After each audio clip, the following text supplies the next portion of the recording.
Je suis tombé sur le beau collègue de mon mari dans un café. N'êtes-vous pas censé être en voyage avec mon mari cette semaine? Il a souri et a dit, cela fait des jours qu'il loge chez sa secrétaire. Puis il a ajouté, oubliez-le. Et si nous dînions ensemble ce soir? Je m'appelle Zoé et j'ai 31 ans. J'étais marié à Bradley depuis 5 ans. Et à ce moment-là, debout dans un café un mardi matin d'avril comme les autres, mon monde entier a basculé. Je suis désolé, a dit Julian, et il en avait vraiment l'air. J'ai supposé, quand vous avez posé la question sur le voyage, que vous saviez déjà. Tout le monde au bureau est au courant. Tout le monde au bureau est au courant. Les mots résonnaient dans ma tête comme une blague cruelle. Je m'étais arrêté dans ce café parce qu'il était près du pressing où j'avais récupéré les costumes de Bradley. Ces costumes, que j'avais soigneusement sélectionnés pour son prétendu voyage d'affaires à Chicago. Le voyage qui, apparemment, n'existait pas, sa secrétaire, ai-je répété, ma voix sonnant étrange à mes propres oreilles. Vous voulez dire Patricia? Julian hocha lentement la tête. Je suis vraiment désolé. Je pensais que vous saviez. La façon dont il en parle parfois, on aurait dit que vous aviez un arrangement ou quelque chose comme ça. Un arrangement? Comme si j'avais accepté de laisser mon mari coucher avec une autre femme pendant que je restais à la maison à organiser méticuleusement son itinéraire de voyage et à faire sa valise. Comme si je lui avais souri et dit au revoir pour des voyages d'affaires inventés tout en sachant exactement où il allait. J'ai finalement posé ma tasse de café sur la petite table à côté de moi car mes mains s'étaient mises à trembler. La housse du pressing avec les costumes de Bradley pendait à mon bras comme la preuve de ma propre stupidité. J'avais été une si bonne épouse. J'avais été attentive, encourageante, compréhensive. Quand il travaillait tard, je lui apportais à dîner au bureau. Quand il semblait stressé, je lui laissais de l'espace. Quand il disait qu'il devait voyager pour le travail, je l'aidais à faire ses bagages. Depuis combien de temps, ai-je demandé, sans être sûr de vouloir la réponse. Julian a hésité, et cette hésitation m'a tout dit. Ce n'était pas récent. Ce n'était pas une erreur d'un soir. Au moins 1 an, a-t-il finalement dit, peut-être plus. Je n'ai été transféré dans le département qu'il y a 8 mois, et ça se passait déjà à ce moment-là. 1 an, peut-être plus. J'ai pensé à la dernière année de ma vie. Le dîner d'anniversaire où Bradley semblait distrait. Le Noël où il m'a offert une carte cadeau générique au lieu de quelque chose de réfléchi. Les innombrables nuits où il est rentré tard, sentant un parfum différent dont je m'étais convaincu que c'était juste le désodorisant du bureau. J'ai besoin de m'asseoir, ai-je dit, et Julian m'a immédiatement guidé vers une chaise voisine, sa main douce sur mon coude. Il s'est assis en face de moi, son expression un mélange d'inquiétude et de regret. Je suis désolé d'être celui qui vous annonce ça. Je pensais sincèrement que vous saviez. La façon dont il en parle si nonchalamment au travail, comme si ce n'était rien à cacher. L'humiliation brûlait plus que la trahison. Non seulement mon mari m'avait trompé, mais il l'avait fait avec une telle effronterie que ses collègues supposaient que j'étais complice. Il me regardait probablement lors de ces événements d'entreprise et pensait que j'étais pathétique ou, pire, que je m'en fichais. Puis-je vous apporter de l'eau, a demandé Julian. J'ai secoué la tête. Ce dont j'avais besoin, ce n'était pas de l'eau. Ce dont j'avais besoin, c'était de rembobiner les 5 dernières années et de voir tous les signes que j'avais clairement manqués. Ce dont j'avais besoin, c'était de comprendre comment j'avais pu me retrouver ici, dans un café, apprenant l'infidélité de mon mari par un homme que je connaissais à peine. La vérité, c'est que j'avais vu les signes. J'avais simplement choisi de ne pas les voir. Bradley et moi nous étions rencontrés il y a 7 ans lors d'un événement de réseautage pour jeunes professionnels à Louisville. Il était charmant, ambitieux, et il me donnait l'impression d'être la seule personne dans la pièce. Nous sommes sortis ensemble pendant 2 ans avant de nous marier, et je pensais avoir trouvé ma personne. Je pensais avoir trouvé l'homme avec qui je passerais le reste de ma vie. Je travaillais comme graphiste pour une petite agence de marketing. Et bien que ma carrière soit épanouissante, c'était toujours celle de Bradley qui était au centre de l'attention. Il gravissait les échelons chez Travala Group et je le soutenais à chaque étape. J'assistais à ses réceptions professionnelles, sympathisais avec ses collègues et ne me plaignais jamais lorsque son travail exigeait de plus en plus de son temps. Avec le recul, je pouvais retracer le début de sa distance à environ 2 ans après notre mariage.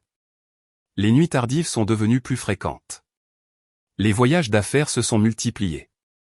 Son téléphone est devenu quelque chose qu'il gardait précieusement, toujours face contre table, toujours en silencieux. Quand je posais des questions à ce sujet, il m'accusait d'être paranoïaque. Et je l'ai cru. Je l'ai cru parce que le croire était plus facile que d'affronter l'alternative. Voulez-vous en parler, a demandé Julian, me ramenant au présent. Je l'ai regardé. Vraiment regardé pour la première fois. Il devait avoir à peu près mon âge, peut-être 1 an ou 2 de plus. Il y avait quelque chose de sincère dans son expression, quelque chose qui me disait qu'il n'appréciait pas ce moment. Il ne m'avait pas cherché pour m'annoncer cette nouvelle. Il était simplement tombé sur moi dans un café, avait posé une question innocente et avait accidentellement démoli toute ma vie. Je ne sais même pas par où commencer, ai-je admis. Vous n'avez rien à dire, a-t-il dit. Je me sens juste terriblement mal d'être celui qui vous le dit. Je ne peux pas imaginer ce que vous traversez en ce moment. Ce que je traversais était un étrange mélange de choc, de colère et, curieusement, de soulagement. Soulagement parce que je pouvais maintenant mettre un nom sur le malaise qui habitait ma poitrine depuis des années.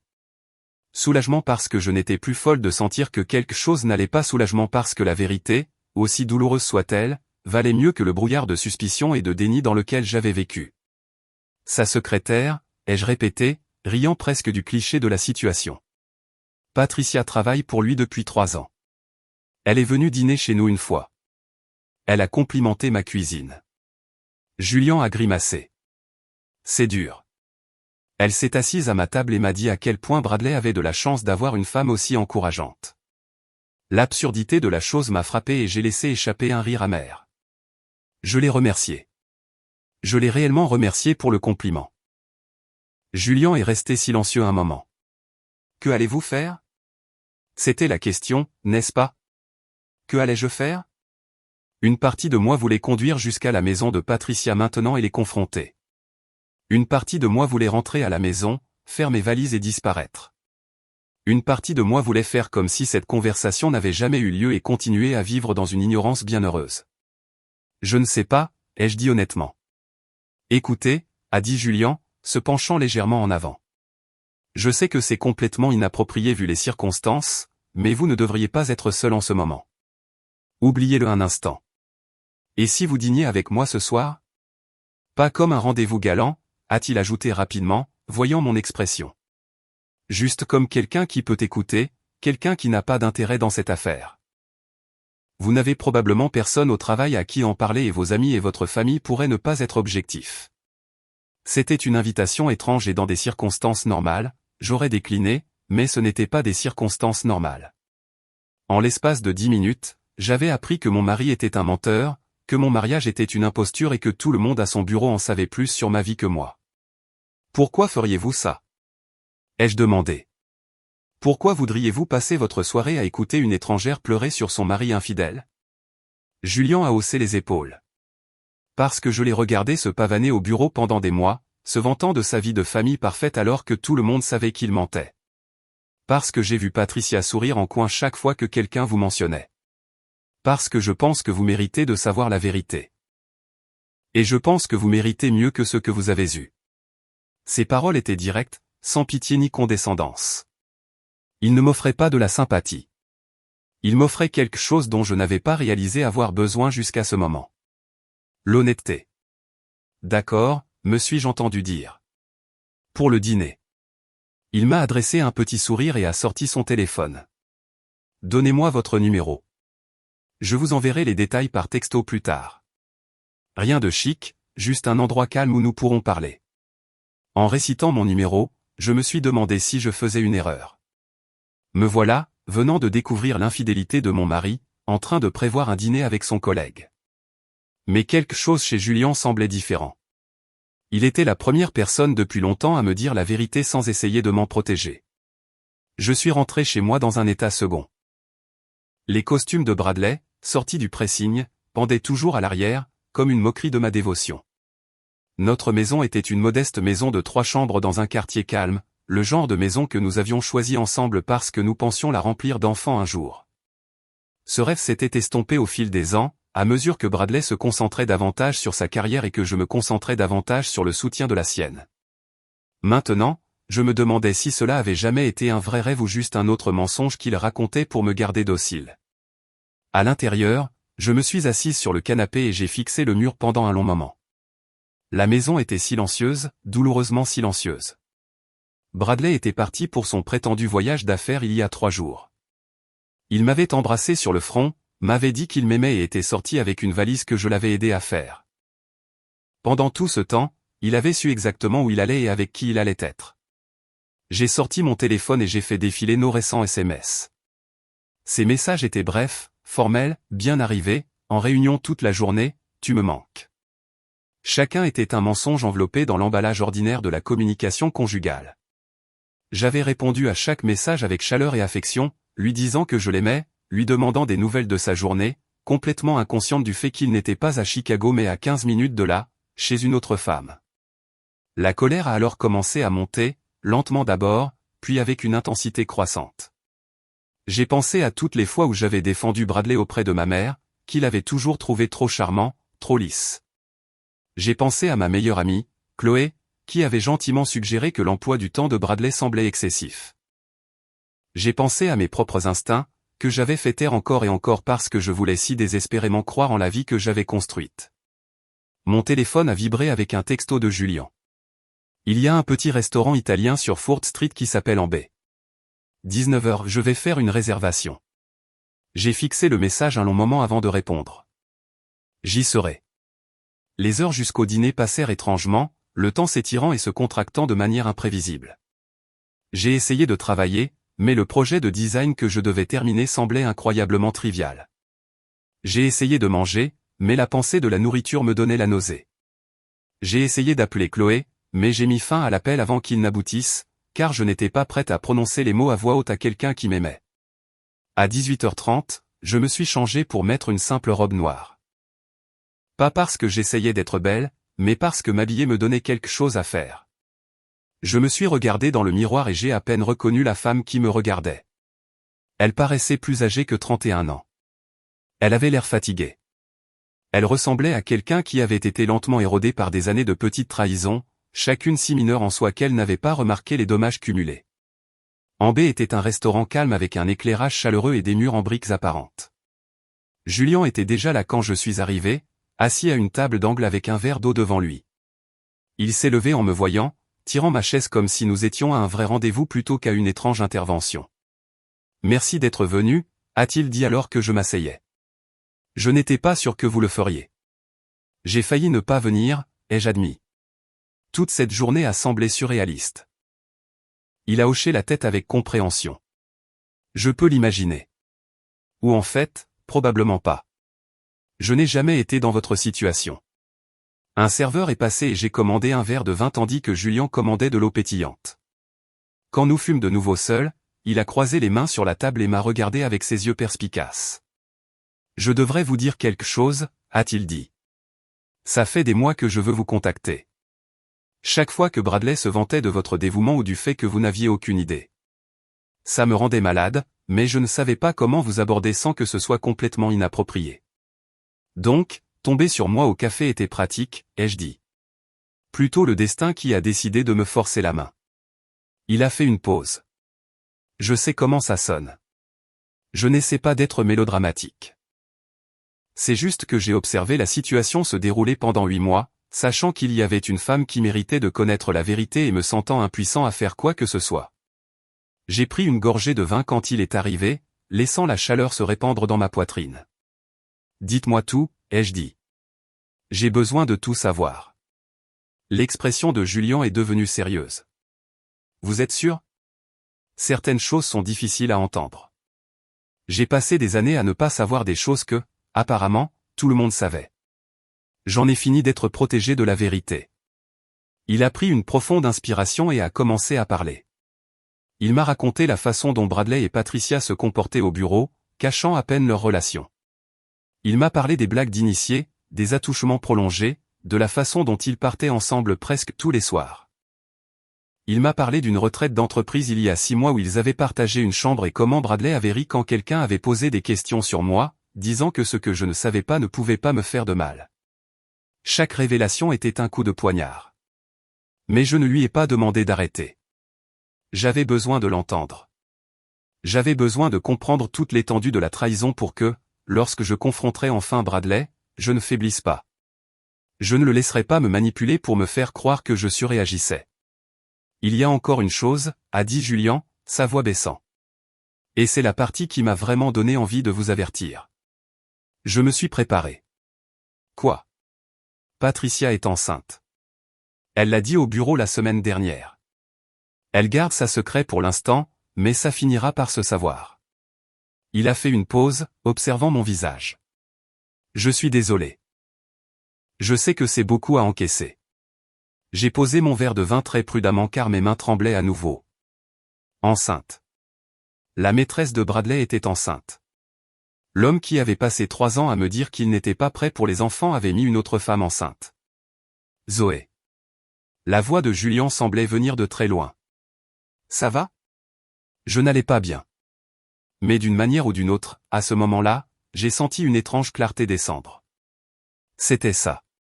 C'était la vérité dont j'avais besoin. Il n'y avait plus de retour en arrière possible. Aucune possibilité de réconciliation. Aucune façon de prétendre que cela pouvait être réparé. Mon mari ne m'avait pas seulement trahi. Il avait construit une vie entièrement séparée, une vie qui était sur le point de s'étendre de manière à rendre ma présence dans sa vie complètement obsolète. J'ai besoin de savoir une dernière chose, ai-je dit, ma voix plus stable que je ne l'aurais cru. Pourquoi vous en souciez-vous? Vous me connaissez à peine. Pourquoi tout cela vous importait-il? Julian est resté silencieux un moment. Parce qu'il y a 3 ans, j'ai découvert que ma fiancée me trompait et personne ne me l'a dit. Tout le monde savait et personne n'a dit un mot. J'ai dû le découvrir en les surprenant. Il a croisé mon regard. Je me suis juré que je ne laisserais jamais quelqu'un d'autre subir ce genre de choc si je pouvais l'aider. Vous méritez de l'apprendre de quelqu'un qui vous le dirait gentiment, pas en les surprenant en flagrant délit.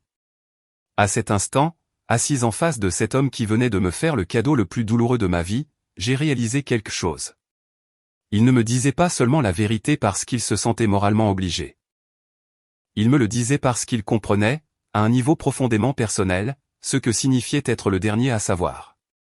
Et cette compréhension faisait de lui la seule personne au monde avec qui je voulais être à ce moment-là. Le dîner avec Julian a duré 3 heures. La nourriture était excellente, bien que je l'ai à peine goûtée. Nous avons parlé de tout et de rien. Ses fiançailles passées, mon mariage, les étranges circonstances qui nous avaient réunis dans ce café.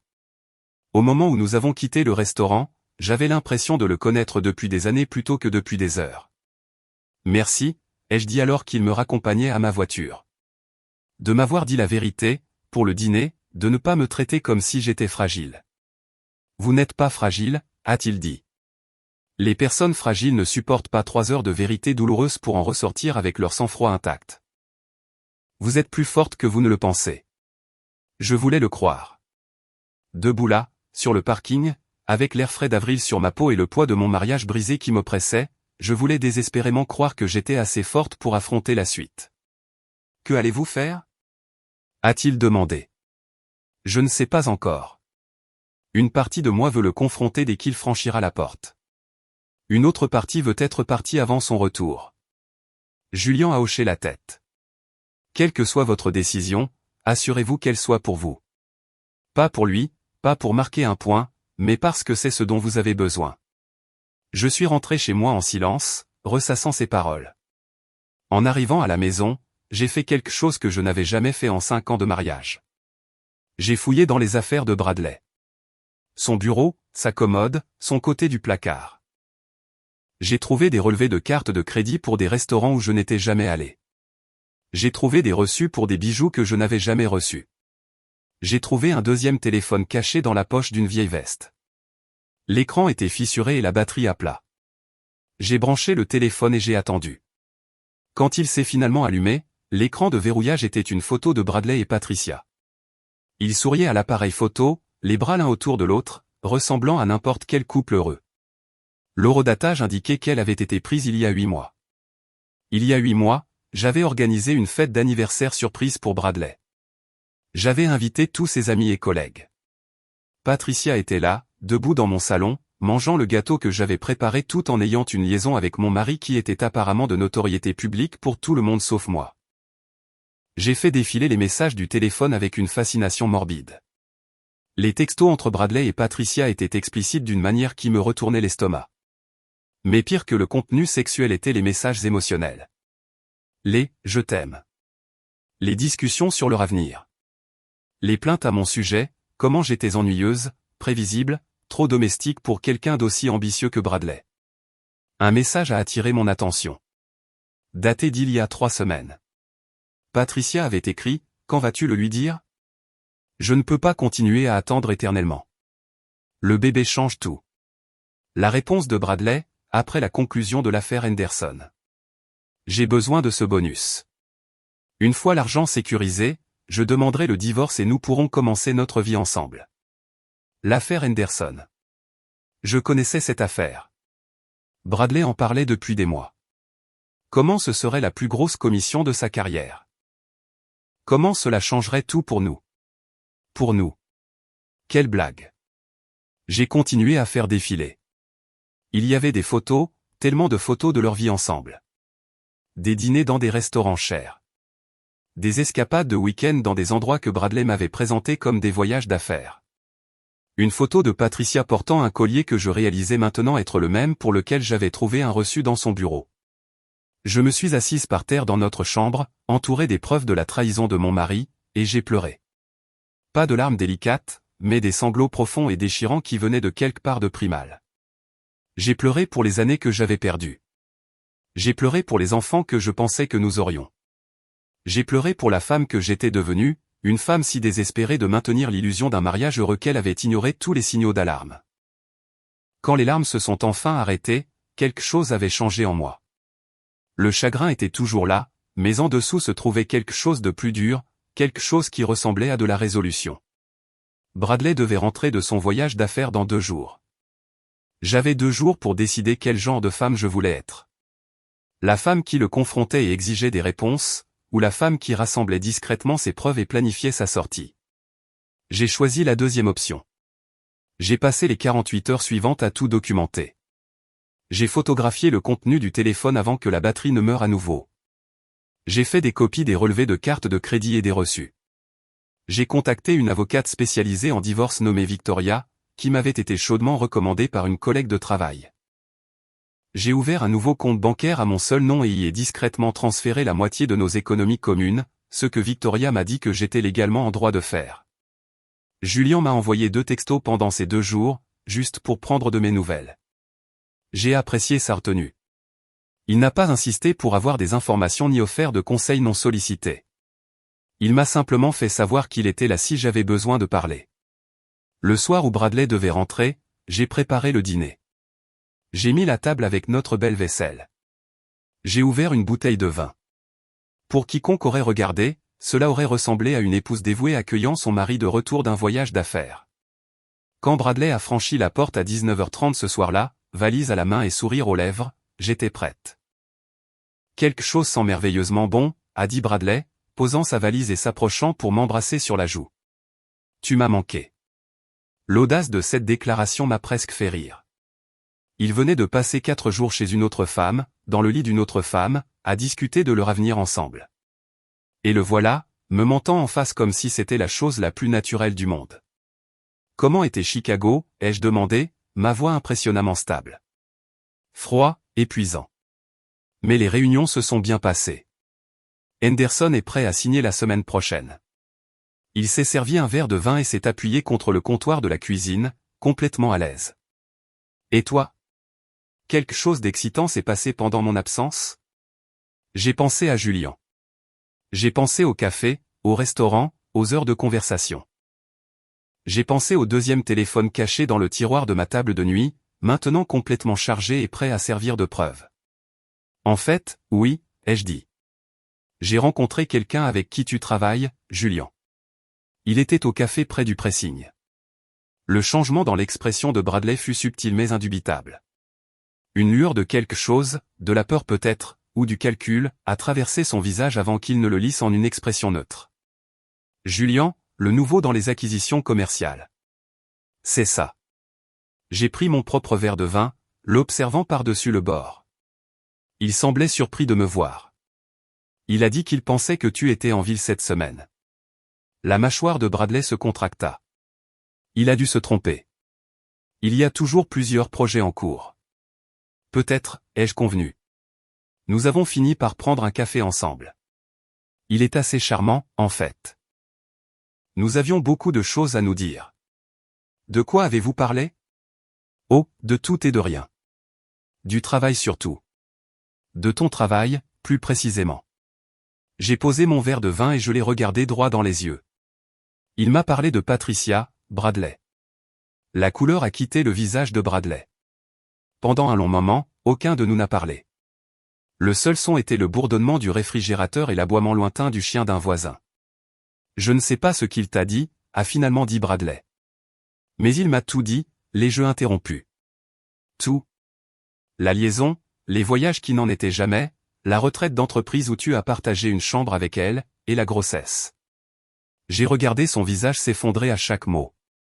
Il m'a parlé de la grossesse, Bradley. Bradley a posé son verre de vin d'une main tremblante. Zoé, laisse-moi t'expliquer. Il n'y a rien à expliquer. J'ai trouvé le téléphone, Bradley, l'autre téléphone que tu gardais caché dans ta veste. J'ai lu les messages. J'ai vu les photos. Je sais pour l'affaire Henderson et ton plan de demander le divorce une fois l'argent arrivé. Ma voix était calme, presque clinique. J'avais passé 2 jours à me préparer pour ce moment, et je n'allais pas le laisser dégénérer en crise d'hystérie. Le sang-froid de Bradley a finalement craqué. Comment oses-tu fouiller dans mes affaires? A-t-il grondé. C'est une violation de ma vie privée. J'ai ri, vraiment ri. Ta vie privée? Tu couches avec une autre femme depuis au moins 1 an, tu me mens tous les jours, et tu t'inquiètes pour ta vie privée. Tu ne comprends pas la situation.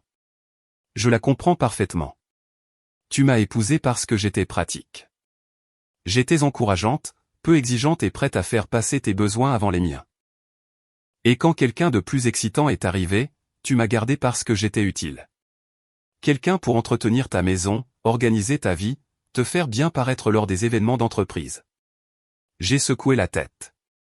Mais tu as toujours prévu de partir une fois que tu n'aurais plus besoin de moi. L'expression de Bradley est passée de défensive à calculatrice. Écoute, on peut surmonter ça. Les couples traversent tout le temps des moments difficiles. On pourrait essayer une thérapie. Patricia est enceinte, ai-je dit d'un ton plat. Tu vas avoir un bébé avec une autre femme. Il n'y a pas de thérapie pour ça. Avant que Bradley ne puisse répondre, on a frappé à la porte d'entrée.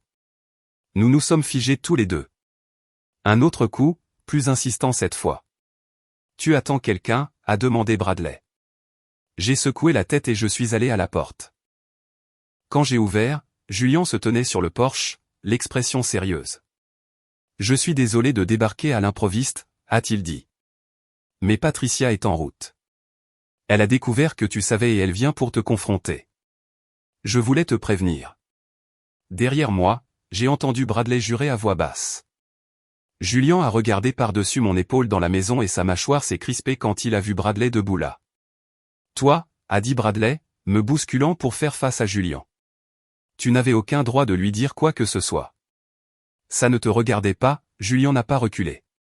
Elle m'a posé une question directe et je lui ai donné une réponse directe.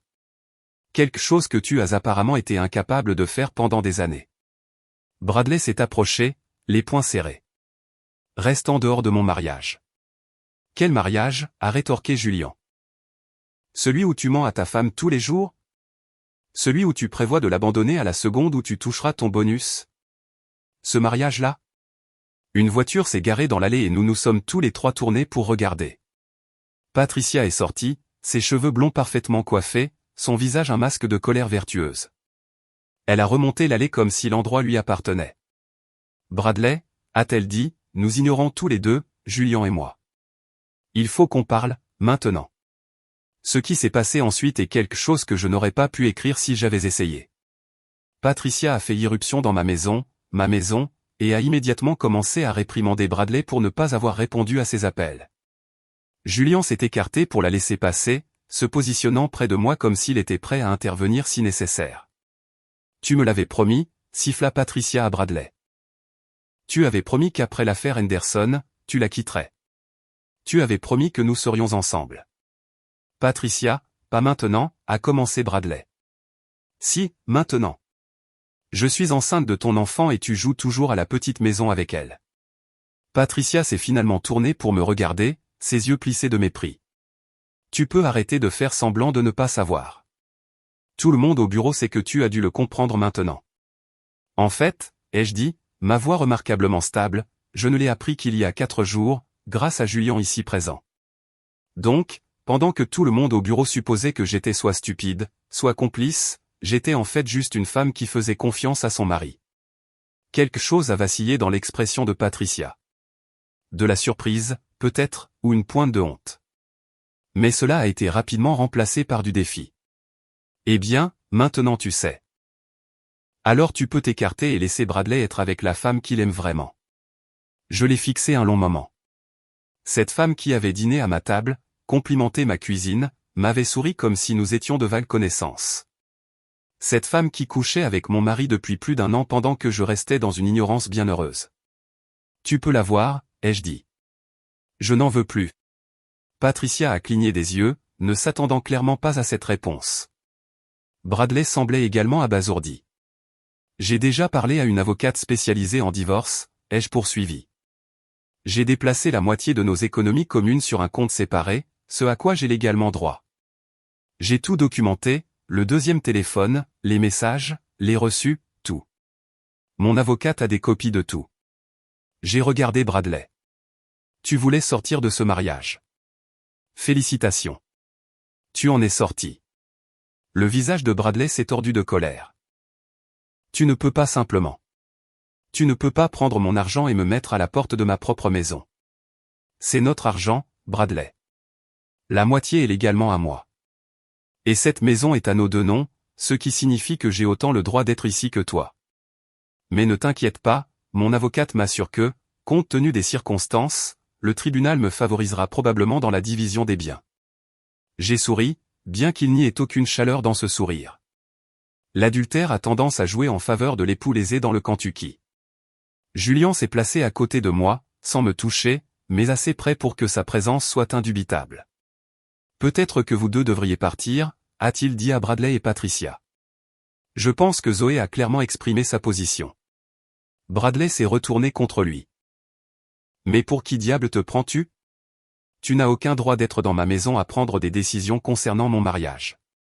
Je suis celui qui a dit à ta femme la vérité que tu étais trop lâche pour lui dire toi-même, a répondu calmement Julien. Je suis celui qui t'a regardé te pavaner au bureau pendant des mois, riant de son ignorance, et qui a décidé que quelqu'un méritait de savoir avec quel genre d'homme elle était mariée. Bradley a fait un pas vers Julien, les poings levés. Tu vas regretter. Bradley, arrête. Patricia a attrapé son bras. Ça n'aide pas partons, c'est tout. Partir où? A claqué Bradley. C'est ma maison. Va chez Patricia, ai-je suggéré gentiment. Tu y loges depuis des jours de toute façon. Je suis sûr que tu y seras à l'aise. L'expression sur le visage de Bradley était quelque chose dont je me souviendrai pendant des années. La prise de conscience qu'il avait perdu le contrôle du récit, que sa double vie soigneusement construite s'était effondrée autour de lui, que la femme qu'il avait rejetée comme étant ennuyeuse et prévisible l'avait déjoué. Ce n'est pas fini, a-t-il dit, attrapant sa valise là où il l'avait laissée plus tôt. Tu auras des nouvelles de mon avocat. J'attends ça avec impatience, ai-je répondu. Patricia a suivi Bradley dehors, me lançant un dernier regard venimeux avant de claquer la porte derrière elle. Par la fenêtre, je les ai regardés monter dans sa voiture et s'éloigner. Le silence qui a suivi était assourdissant. Je suis resté dans mon salon, entouré des débris d'un mariage qui venait d'imploser, et j'ai ressenti quelque chose d'inattendu. La libération. Ça va? A demandé doucement Julien. Je me suis tourné pour le regarder. Cet homme qui avait bouleversé ma vie avec une seule phrase dans un café. Cet homme qui s'était assis avec moi pendant le dîner alors que je digérais la pire nouvelle de ma vie. Cet homme qui s'était présenté à ma porte pour m'avertir, qui s'était tenu à mes côtés pendant que mon mariage s'effondrait. Je crois bien, ai-je dit. Je crois que ça va aller. Il a hoché la tête, sans insister. Je devrais probablement y aller, à moins que tu ne veuilles de la compagnie. J'ai réfléchi à la question. La maison semblait vide maintenant, mais pas d'une manière triste. Elle semblait pleine de possibilités, comme la première page d'un livre qui n'avait pas encore été écrit. Reste, ai-je dit, juste un petit moment. Je ne pense pas vouloir être seul maintenant. Julien a souri. Pas le sourire prudent et compatissant du café, mais quelque chose de plus chaleureux, de plus sincère. Je resterai aussi longtemps que tu en auras besoin. Nous nous sommes assis ensemble sur le canapé, sans nous toucher, simplement existant dans le même espace. Le vin que j'avais ouvert pour Bradley était resté intact sur le comptoir. Le dîner que j'avais préparé refroidissait sur la cuisinière. Dehors, le soleil se couchait, peignant le ciel de nuances d'orange et de rose. Et maintenant ? Ai-je demandé, regardant la lumière déclinante par la fenêtre. Tout ce que tu veux qu'il se passe, a dit Julien. Pour la première fois depuis longtemps, c'est entièrement à toi de décider. Il avait raison. Pendant des années, ma vie avait été façonnée par les besoins de Bradley, la carrière de Bradley, les décisions de Bradley. Je m'étais moulé dans le rôle de l'épouse qu'il voulait, sans jamais m'arrêter pour me demander si cette épouse était celle que je voulais être. Maintenant, pour la première fois en 5 ans, je pouvais choisir. Je pouvais choisir qui je voulais être, où je voulais aller, quel genre de vie je voulais construire. La pensée était à la fois terrifiante et exaltante. Merci, ai-je dit à Julien, pour tout, de m'avoir dit la vérité, d'avoir été là ce soir, de ne pas m'avoir laissé affronter ça seul. Tu n'es pas seul, a-t-il dit simplement. Et tu n'as pas à me remercier d'être une personne décente. Ça devrait être la norme, pas l'exception. Je l'ai regardé alors. Vraiment regardé, la gentillesse dans ses yeux, la façon dont il s'était mis dans une position inconfortable simplement parce qu'il croyait que je méritais la vérité. La façon dont il était assis à côté de moi maintenant, ne demandant rien, n'attendant rien, offrant simplement sa présence. Julien, ai-je dit, aimerais-tu dîner avec moi ? J'en ai fait assez pour 2, et ce serait dommage de gaspiller. Il a souri. J'aimerais beaucoup ça. Nous sommes allés ensemble dans la cuisine, réchauffant la nourriture qui était censée être un mensonge et la transformant en quelque chose d'honnête. Alors que nous nous asseyions pour manger, j'ai réalisé que ce n'était pas la fin de mon histoire. C'était le début de quelque chose de nouveau, quelque chose dont je ne savais pas avoir besoin jusqu'à ce que cela arrive. La procédure de divorce a avancé plus vite que prévu. Victoria, mon avocate, était une force de la nature, vive, stratégique et absolument pas impressionnée par les tentatives de Bradley de minimiser sa trahison. Les preuves que j'avais rassemblées se sont avérées inestimables. Le deuxième téléphone, les messages, les reçus, tout cela dressait un tableau clair d'un homme qui avait systématiquement trompé sa femme pendant des années tout en construisant une vie secrète avec une autre femme. Bradley a engagé son propre avocat, un homme mielleux nommé Théodore, qui a tenté de faire valoir que la faute conjugale ne devrait pas affecter la division des biens. Victoria a démoli cet argument avec une précision chirurgicale, présentant la chronologie documentée de la liaison de Bradley, ses tromperies financières et ses plans explicites de me quitter seulement après avoir sécurisé son bonus. Elle a mis en évidence les messages où Bradley m'avait qualifié d'ennuyeuse et de domestique. Où il avait ri de mon ignorance, où il avait planifié sa stratégie de sortie avec un calcul froid. L'affaire Henderson s'est conclue 2 semaines après le départ de Bradley. Sa commission était substantielle, mais Victoria s'est assurée que je reçoive ma juste part. Bradley a protesté, affirmant que je n'avais pas contribué au succès de sa carrière. Le juge lui a rappelé que j'avais soutenu sa carrière pendant 5 ans, entretenant le foyer, assistant à des réceptions et sacrifiant mes propres opportunités professionnelles pour qu'il puisse se concentrer sur son ascension. La contribution de votre femme à ce mariage a été considérable, a déclaré le juge lors d'une de nos audiences. Le fait que vous ayez choisi de récompenser son dévouement par l'infidélité ne diminue en rien sa prétention aux biens matrimoniaux. Au contraire, les preuves de votre tromperie délibérée renforcent sa position. J'ai gardé la maison. C'était étrange au début, de vivre seul dans un espace qui avait été conçu pour 2 personnes qui n'existaient plus, du moins pas en tant que couple. Mais peu à peu, j'ai commencé à me la réapproprier. J'ai repeint la chambre dans des tons de bleu et de gris, des couleurs auxquelles Bradley s'était toujours opposé parce qu'il préférait le beige. J'ai transformé son bureau à domicile en un studio pour mon travail de design, le remplissant de lumière naturelle et de tableaux d'inspiration. J'ai adopté un chat, un matour au débraillé nommé Copper, qui vivait au refuge depuis 3 ans parce que personne ne voulait d'un chat plus âgé avec une queue tordue et une tendance à faire tomber les objets des tables. Julien et moi avons continué à nous voir, bien que nous ayons pris soin d'y aller doucement. Il comprenait que j'avais besoin de temps pour digérer la fin de mon mariage avant de me lancer dans quelque chose de nouveau. Nous prenions le café ensemble la plupart des matins, parfois dans le même café où il m'avait dit la vérité pour la première fois. Nous dînions ensemble plusieurs fois par semaine, explorant des restaurants de Louisville que je n'avais jamais essayés, car Bradley avait toujours préféré les mêmes quelques endroits et se plaignait quand je suggérais quelque chose de différent. C'est agréable, ai-je dit un soir, assise en face de Julian dans un minuscule restaurant thaïlandais du quartier des Highlands. Les murs étaient décorés de guirlandes lumineuses et d'affiches de voyage vintage, et l'air sentait la citronnelle et le gingembre. La nourriture était différente de tout ce que Bradley aurait commandé, complexe, savoureuse et aventureuse. La nourriture ou la compagnie, a demandé Julian avec un sourire qui était devenu de plus en plus familier au cours des dernières semaines. Les deux, ai-je admis. Tout. Pouvoir essayer de nouvelles choses, ne pas avoir à justifier mes choix, ne pas marcher sur des œufs en me demandant si j'allais dire quelque chose de mal ou suggérer quelque chose qu'il rejetterait. L'expression de Julian s'est adoucie de compréhension. Tu n'aurais jamais dû avoir à marcher sur des œufs. Ce n'est pas ça, un mariage. Je le sais maintenant. J'ai pris une gorgée de mon thé glacé thaï, savourant la douceur. C'est drôle comme il est facile de normaliser le dysfonctionnement quand on vit dedans. J'ai passé si longtemps à essayer d'être l'épouse parfaite que j'ai oublié de remarquer si j'étais réellement heureuse.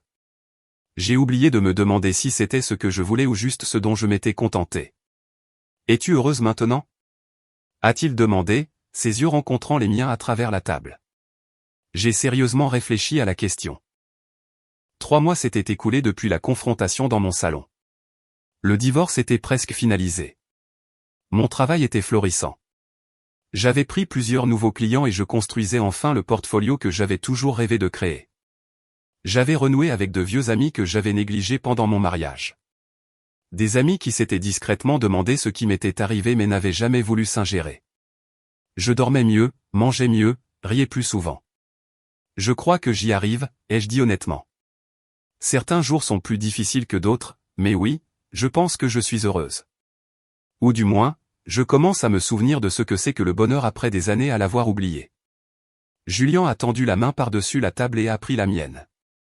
C'était la première fois qu'il me touchait avec une intention romantique depuis ce premier dîner après le café. Je n'ai pas retiré ma main. Sa main était chaude et stable, et quelque chose dans ce contact ressemblait à un retour à la maison. J'en suis content, a-t-il dit simplement. Tu mérites d'être heureuse. Tu mérites quelqu'un qui voit à quel point tu es remarquable et ne te le laisse jamais oublier. Le divorce a été finalisé un mardi matin de fin juillet. J'ai signé les papiers dans le bureau de Victoria, mes mains stables, mon cœur étonnamment léger. Quand ce fut terminé, Victoria m'a serré la main et m'a dit que j'avais géré toute la situation avec une grâce et une intelligence stratégique remarquables. La plupart des gens dans votre situation se seraient effondrés, a-t-elle dit. Ils auraient laissé leurs émotions prendre le dessus sur leur jugement, pris des décisions hâtives, donné à leur conjoint infidèle des munitions à utiliser contre eux. Vous ne l'avez pas fait. Vous avez rassemblé des preuves, protégé vos intérêts et tenu bon face à toutes ces tentatives de manipuler la situation. Cela demande une vraie force. J'ai pensé à ces paroles en quittant le bureau et en sortant sous le soleil d'été. De la force? Était-ce cela? Cela ne ressemblait pas à de la force à l'époque. Cela ressemblait à de la survie, à mettre un pied devant l'autre parce que l'alternative était de m'allonger et de laisser la trahison de Bradley me détruire complètement. Julian m'a retrouvé pour déjeuner afin de célébrer. Bien que, célébrer, semble un mot étrange pour la fin d'un mariage, nous sommes allés dans un bar sur un toit avec une vue sur la ville, le soleil d'été chaud sur notre peau et une douce brise transportant les bruits de la ville en contrebas. Comment te sens-tu? A-t-il demandé une fois que nous avons commandé des boissons et nous sommes installés avec le paysage urbain devant nous. Libre, ai-je dit sans hésitation. C'est le mot qui me vient constamment à l'esprit. Libre. Comme si je portais un poids que je ne savais pas que je portais et qu'il avait enfin disparu. Bien, a dit Julian, son sourire sincère et chaleureux. C'est exactement comme ça que tu devrais te sentir. Nous avons parlé pendant des heures cet après-midi-là, bien après la fin du déjeuner, et que le soleil ait commencé sa descente vers l'horizon, peignant le ciel de nuances d'orange et d'or qui se reflétaient sur les bâtiments du centre-ville. Julian m'a parlé de sa propre guérison après la trahison, comment il lui avait fallu des années pour faire à nouveau confiance à quelqu'un, comment il s'était jeté dans le travail pour éviter de faire face à la douleur. Je lui ai parlé de mes peurs, de mes espoirs, de la vie que je commençais à imaginer pour moi-même maintenant que je n'étais plus lié aux attentes et aux limites de quelqu'un d'autre. Je ne t'ai jamais remercié correctement, ai-je dit alors que le ciel continuait sa transformation en soirée, de m'avoir dit la vérité ce jour-là au café, de m'avoir donné les informations dont j'avais besoin pour prendre le contrôle de ma vie au lieu de continuer à vivre un mensonge. Tu n'as pas besoin de me remercier, a répondu Julien, sa voix douce mais certaine. J'ai fait ce que n'importe qui avec une conscience aurait fait. Non, ai-je dit fermement, ayant besoin qu'il comprenne. Tu ne l'as pas fait. Tous les autres à ce bureau savaient ce qui se passait entre Bradley et Patricia, et personne ne m'a dit un mot. Ils me regardaient lors des événements d'entreprise, me souriaient, me faisaient la conversation, tout en sachant que mon mari se moquait de moi. Tu as été le seul à penser que je méritais de connaître la vérité. Cela compte plus que tu ne le penses. Julien est resté silencieux un moment, regardant la ligne d'horizon. J'ai réfléchi, a-t-il dit finalement, se tournant de nouveau vers moi. À ce qui vient après, pour nous. Je veux dire, à la direction que cela prend. Mon cœur a battu un peu plus vite à ces mots. À quoi as-tu pensé? Je sais que nous avons pris les choses lentement, et je le respecte complètement. La dernière chose que je veux, c'est être un pansement ou un mécanisme de défense ou quelqu'un vers qui tu te tournes juste parce que ton mariage s'est terminé. Il a croisé mon regard, son regard stable et sincère.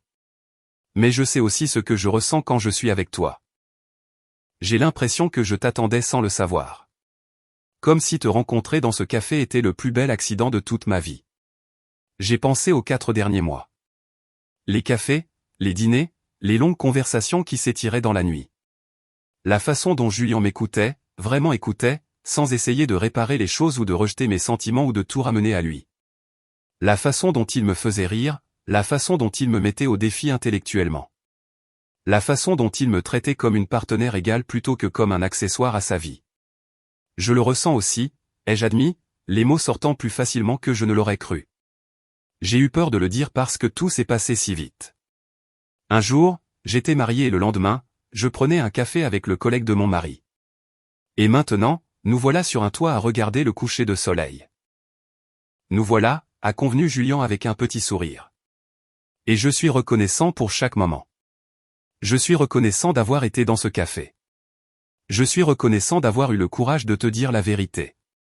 Et je suis reconnaissant que tu m'aies donné une chance de te connaître au lieu de t'en aller.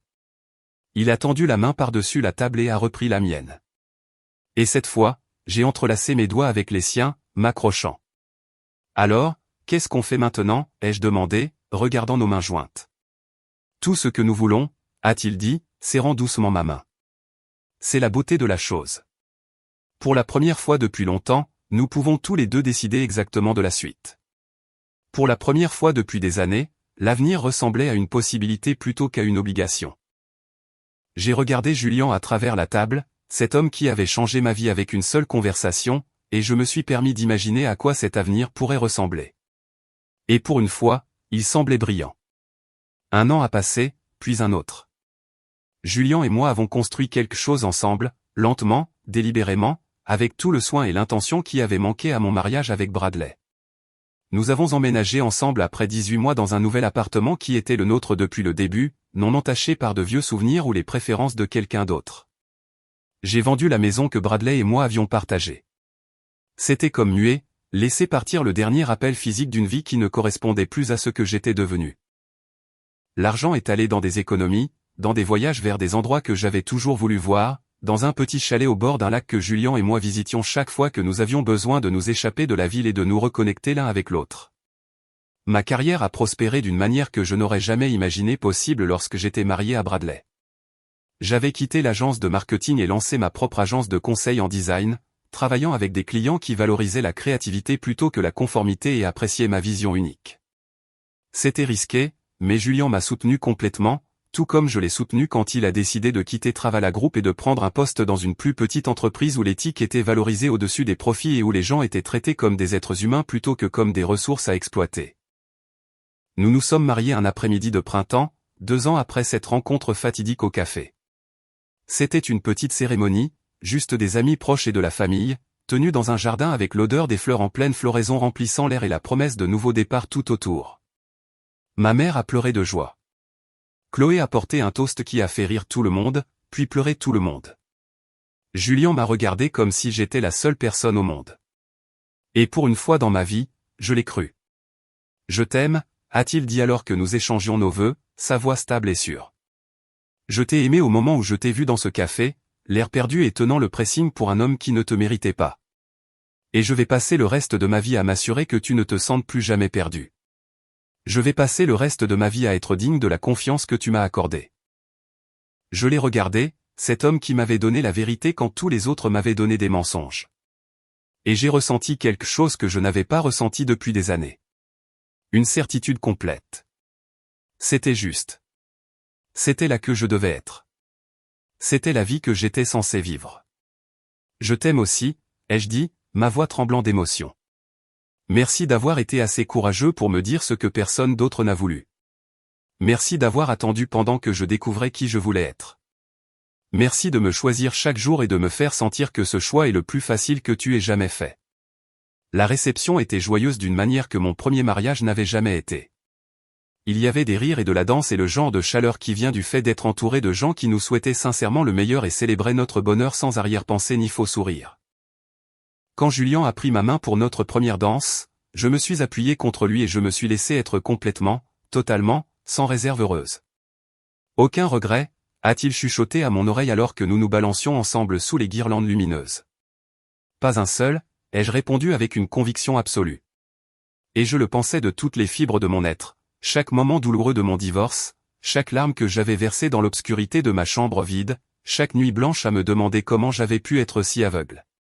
Tout cela m'avait conduite ici, sur cette piste de danse, à cet homme, à ce nouveau départ qui était meilleur que tout ce que j'aurais pu imaginer.